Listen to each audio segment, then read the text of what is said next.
तो बच्चों हमने सरफेस टेंशन किया, हमने देखा कि एक लिक्विड का ड्रॉप जब हमने ऊपर फेंका था तो वो स्फेरिकल हो गया। स्फेरिकल क्यों होता है? Due to surface tension.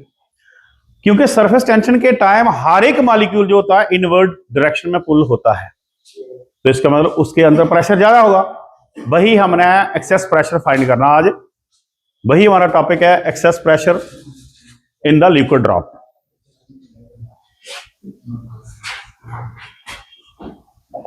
Excess pressure in the liquid drop.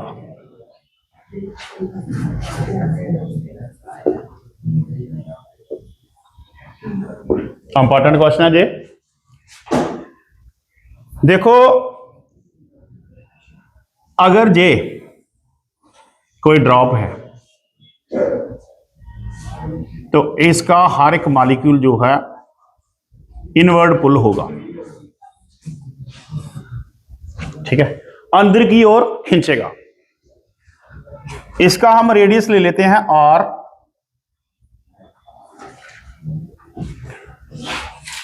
Late us consider a liquid drop of radius r, all the molecule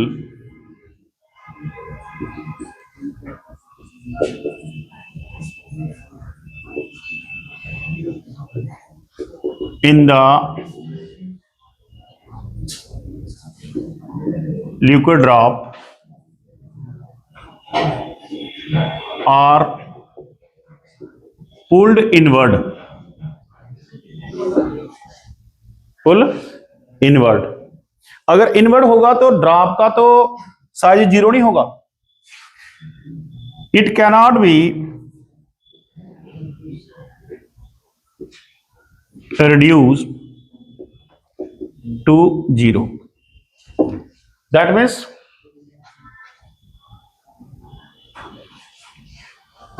किसकी वजह से इन्वर्ट हो रहा है? Pull inverts due to surface tension.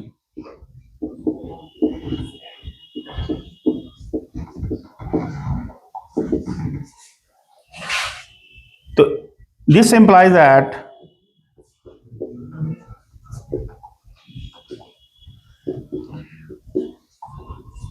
There is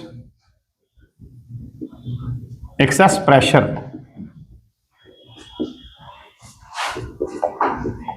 inside the liquid drop.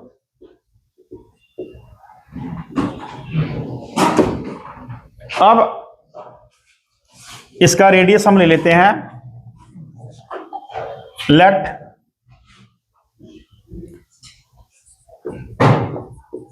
Surface tension is equal to T and pressure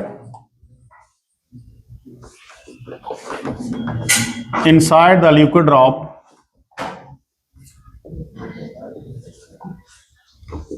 is equal to P, and इधर हमने radius of are ले लिया है, वो लिखने की हमें जरूरत नहीं है। देखो अगर इसका प्रेशर, इसके अंदर ज्यादा प्रेशर है तो इसका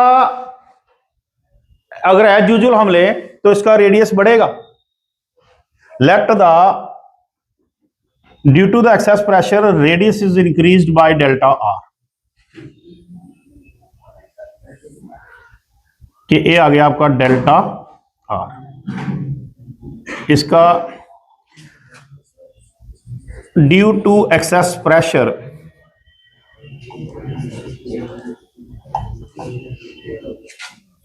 let radius is increased by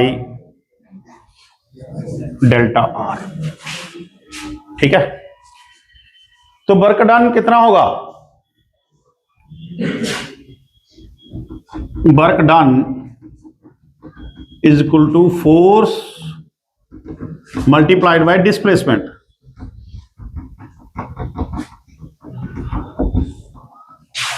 अब ये फोर्स है, फोर्स किसके बराबर होगी? क्योंकि प्रेशर होता है फोर्स पर यूनिट एरिया, तो फोर्स किसके बराबर आएगी?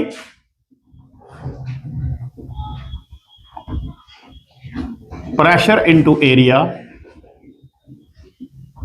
Multiplied by displacement.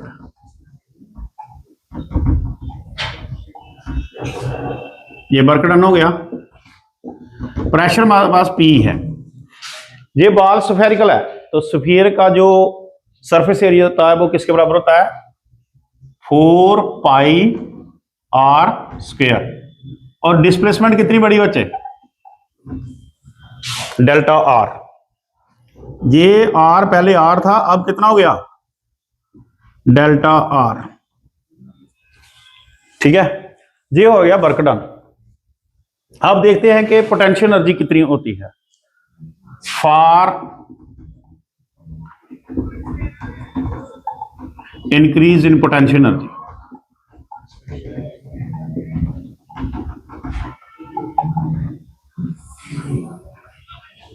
Potential energy कैसे कैलकुलेट करते हैं हम? Potential energy is equal to increase in surface area multiplied by tension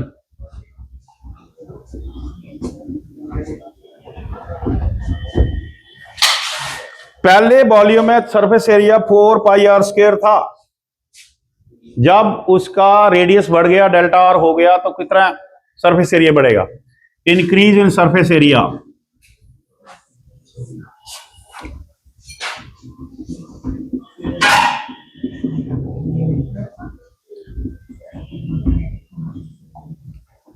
is equal to 4 pi r plus delta r का square minus 4 pi r square.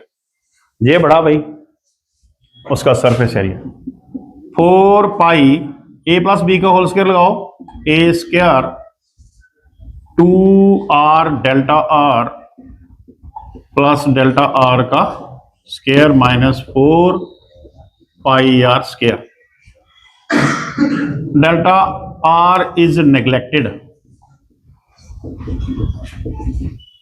कोई भी चीज छोटी होती है ना, जब उसको पावर में कन्वर्ट करो तो और छोटी हो जाती है, तो इसलिए उसको हम नेग्लेक्ट कर सकते हैं। जैसे 0.1 है तो 0.1 इंटू 0.1 करो तो 0.01 आ जाता है, और छोटी हो जाती है, उसको हम नेग्लेक्ट कर सकते हैं। तो हमारे पास क्या बचा? 4 pi r square plus 4 pi into 2r delta r, ये नेग्लेक्ट कर दिया है, 4 पाई r स्क्वायर, जे और जे कैंसल, ये हमारे पास हो गया 8 पाई r डेल्टा r। ये increase in surface area.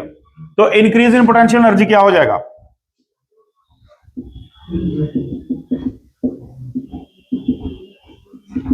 Potential energy is equal to tension से मल्टीप्लाई कर दो, सरफेस टेंशन से 4 पाई r डेल्टा r, तो ये किसके बराबर आ जाएगा?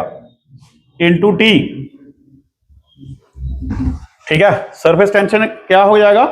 हमने क्या कंसीडर किया? Surface tension T.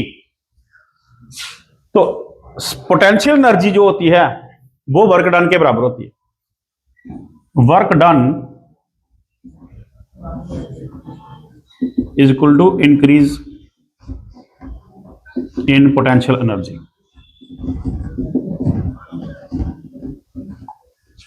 Work done किसके बराबर आया?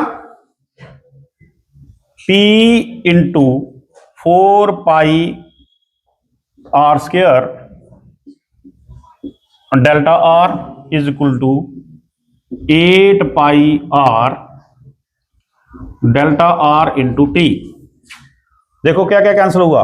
पाई पाई कैंसिल हो गया, r कैंसिल हो गया, डेल्टा r कैंसिल हो गया, 4 1 जा 4, 4 2 जा 8। तो प्रेशर किसके बराबर आ गया? Pressure is equal to 2 into T by r। This is the pressure inside the liquid drop. हमने ये प्रेशर निकाल के आपको दे दिया कि उस लिक्विड ड्रॉप में कितना प्रेशर एक्सेस होगा।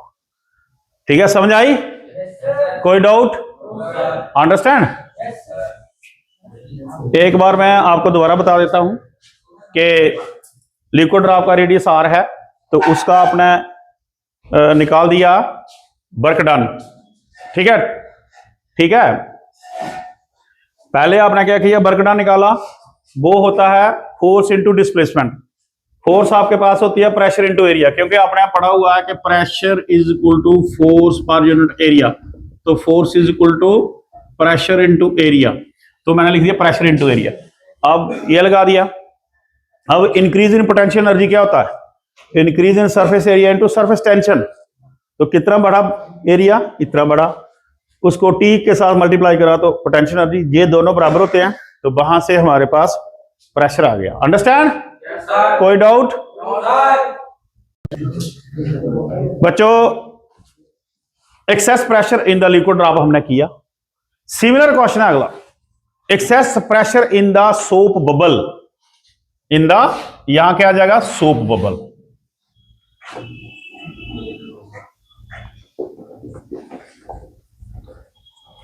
Late us consider a liquid drop की जगह आप करोगे सोप बबल। क्या करना है,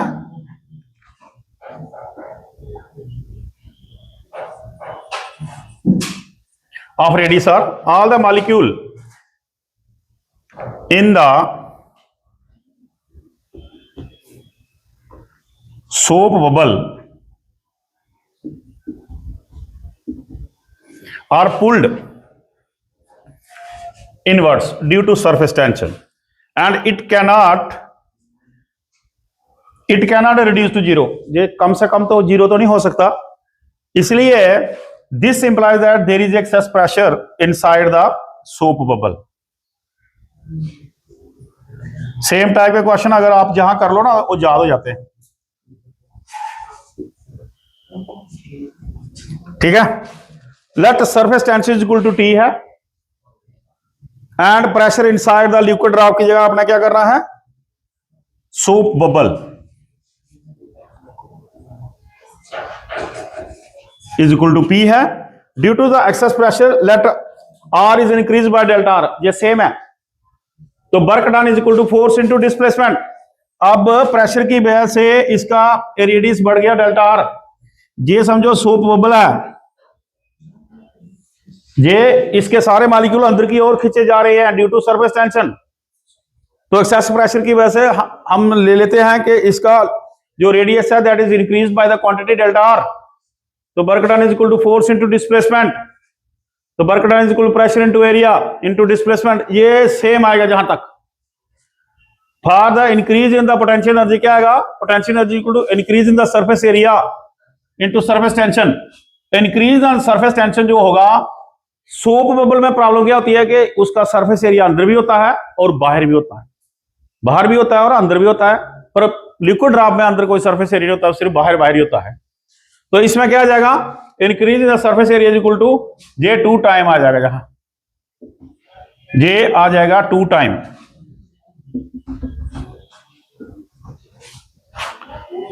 जहां भी आपको मिलेगा 2 time,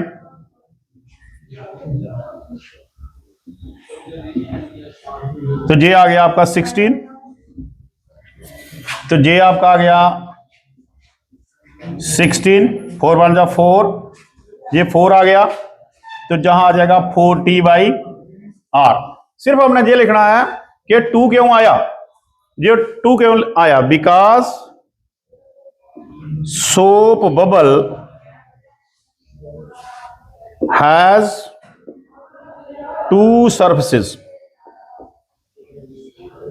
inside as well as outside. बाकी सेम क्वेश्चन था, इसलिए इसको आज करना बड़ा जरूरी था। समझ आया?